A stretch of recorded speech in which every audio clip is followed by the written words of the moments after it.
നാളെ ഹർത്താലാവെന്നൊക്കെ പറയണേ. അയ്യോ, അപ്പൊ ഞങ്ങളിവിടെ പെട്ടുപോവോ? ഏയ് അങ്ങനെ സ്ട്രോങ് ആകാനൊന്നും വഴിയില്ല. ആ നേഴ്സ് പറഞ്ഞു. ഞാൻ അന്വേഷിച്ച് നോക്കാം. ശിവനെ വിളിച്ചാ ശശിയേട്ടാ, ആരാ ഇവിടെ ഐസിയിൽ കിടക്കണേ? ഇപ്പോൾ വിളിക്കാം, ഒരു മിനിറ്റ്. എന്തേ? ഞാൻ 2 ദിവസമായിട്ട് പറയണമെന്ന് വിചാരിച്ചതാ. കാര്യം ശരിയാ, നമ്മൾ ആരും പ്രതീക്ഷിക്കാത്ത കാര്യങ്ങളാണ് നമ്മുടെ വീട്ടിൽ നടക്കണതൊക്കെ. എന്ന് വെച്ച് അച്ഛൻ ഈ അവസ്ഥയിൽ ഐസിയിൽ കിടക്കുമ്പോ മീൻ വറുത്തതും ഈ മുട്ട പൊരിച്ചതൊക്കെ കൂട്ടി ചോറുണ്ണുന്നത് ശരിയാണെന്ന് തോന്നുന്നുണ്ടോ ശശിയേട്ടന്? വീട്ടിലാണെങ്കിലും ഓക്കെ, അവിടെ പിള്ളേരൊക്കെ ഉള്ളതല്ലേ. ഇവിടെ വേണോ? അതുകൊണ്ട് നാളെ മുതൽ അച്ഛന് കൊടുക്കണ കഞ്ഞി തന്നെ മതി ഞങ്ങൾക്കും, അല്ലേ?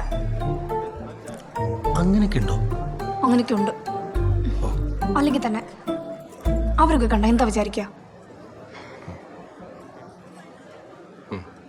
അത് വഴിയുണ്ടാക്കാം. എന്നാ നിങ്ങൾ കഴിച്ചിട്ട് കൊണ്ട് വന്നാൽ മതി. എന്നോട് വന്ന ഉടനെ ഡോക്ടറെ ഒന്ന് കാണാൻ പറഞ്ഞിരുന്നു.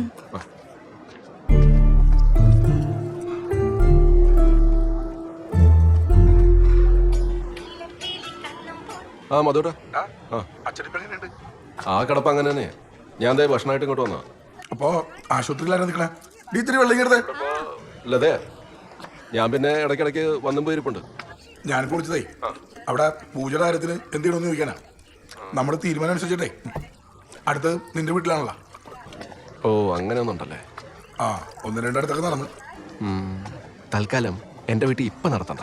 അല്ലടാ, ആശുപത്രി കേസ് അവിടെ നടന്നോട്ടെ. ഞങ്ങൾ വീട്ടിലൊന്ന് പൂജ എടുത്തിട്ട് പോയിക്കൊള്ളാന്ന്. അതല്ല മധുവേട്ടാ, അച്ഛൻ്റെ കാര്യം ഇത്ര റിസ്ക് ആണ്.